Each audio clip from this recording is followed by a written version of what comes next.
Saudara Tom Lembong dalam perbincangan di kanal YouTube Dr. Richard Lee menyebut manuver politik Presiden Jokowi dinilai luar biasa.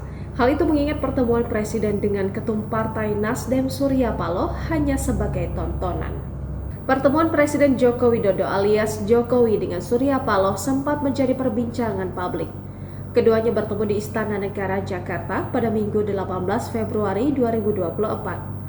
Pertemuan Presiden Jokowi dan Surya Paloh kemudian diindikasi sebagai upaya masuknya Nasdem ke koalisi pemenang pemilu 2024. Soal pertemuan tersebut, Kokapten Timnas Amin, Tom Lembong menyebutkan pertemuan tersebut hanya pertemuan biasa.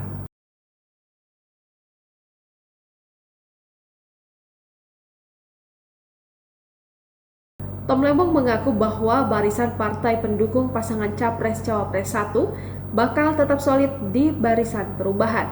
Sebelumnya Jokowi juga sempat angkat bicara ihwal pertemuannya dengan Ketua Umum Partai Nasdem itu. Jokowi menyebutkan bahwa pertemuannya dengan Paloh hanya pertemuan biasa.